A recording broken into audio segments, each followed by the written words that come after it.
Malin Kundang. Di tepi pantai air manis, sebuah desa yang dikelilingi ombak berdebur dan pasir coklat lembut, tinggallah seorang janda tua bernama Mande Rubayah bersama putra tunggalnya, Malin Kundang. Mereka hidup sangat sederhana.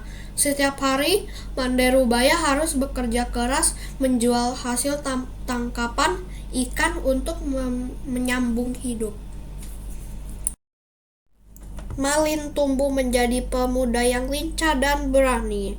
Namun melihat penderitaan ibunya dan kemiskinan yang membelenggu, sebuah tekad membara di hatinya. Ia harus pergi. "Ibu, izinkan aku merantau," pinta Malin suatu senja, saat ia melihat bayangan kapal besar. Dengan janji itu, Malin Kundang meninggalkan ibunya menumpang kapal saudagar di pantai. Mande Rubayah berdiri memantang, menatap kapal anaknya hingga titik kecil itu hilang di telan cakrawala. Sejak saat itu, setiap pagi dan senja, ia selalu kembali ke pantai, matanya menjelajahi horizon. Waktu berlalu tanpa terasa. Tahun demi tahun, kabar Malin tak pernah terdengar. Mande Rubayah menua dalam kerinduan. Hingga suatu hari, sebuah kehebohan melanda desa. Sebuah kapal layar termegah yang pernah ada di desa itu datang berlabuh. Kapal itu dihiasi bendera sutra berwarna-warni, jendelanya berkilau emas, dan barang dagangannya bertumpuk-tumpuk. Dari kapal turunlah seorang saudagar kaya raya yang tampan, mengenakan pakaian mewah bersama istrinya yang jelita. Putri seorang bangsawan terpandang.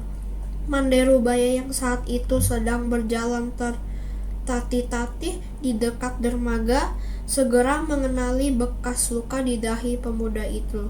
Bekas luka yang dulu ia sebabkan saat Malin masih kecil. "Malin, anakku," seru Mande Rubayah dengan suara serak. Air mata haru membanjiri wajah keriputnya. Ia berlari kencang, berusaha memeluk putra yang selama ini ia rindukan. Malin Kundang terkejut dan merasa jijik. Di hadapan istrinya yang anggun dan para awak kapal yang menghormatinya, ia tidak sanggup mengakui wanita tua lusuh itu sebagai ibunya. Ia mendorong tubuh Mande Rubayah hingga jatuh tersungkur ke pasir. "Siapa kau? Berani-beraninya kau mengaku sebagai ibuku?" tanya Malin Kundang dengan nada dingin dan angkuh.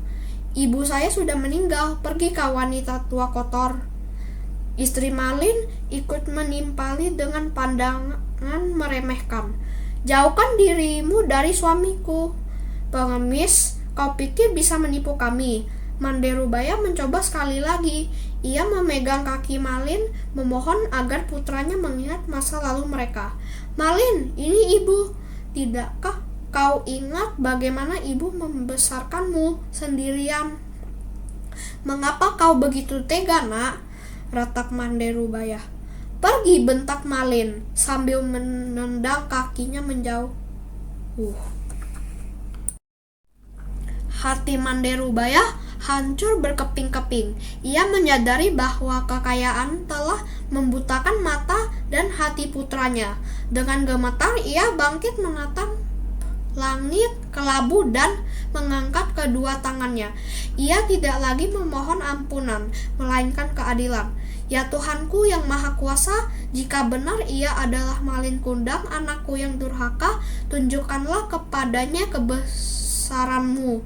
Hukumlah ia atas perbuatannya." Seketika cuaca berubah drastis. Langit yang tadinya cerah menjadi hitam pekat. Badai petir menggelar dan ombak raksasa menghantam pantai dengan ganas. Kapal mewah Malin Kundang terombang-ambing tak berdaya. Malin Kundang panik. Ia berteriak memohon apapun, memanggil ibunya, tetapi semua sia-sia. Badai itu adalah murka alam yang tak terhindarkan. Di tengah keganasan badai, sebuah kilat menyambar kapal. Tubuh Malin Kundang yang penuh penyesalan perlahan-perlahan mengeras. Kapal itu hancur dan di tengah puing-puing tubuh Malin berubah menjadi tumpukan batu yang kini menyerupai posisi orang bersujud. Hingga kini sisa-sisa batu Malin Kundang masih bisa dilihat di pantai tersebut, menjadi peringatan abadi bagi setiap anak agar selalu berbakti kepada orang tua. Pesan moralnya adalah utamakan bakti dan jangan pernah durhaka kepada orang tua, terutama ibu. Kesombongan dan pengingkaran terhadap asal-usul meskipun kaya akan mendatangkan azab dan penyesalan yang setimpal. Terima kasih semuanya.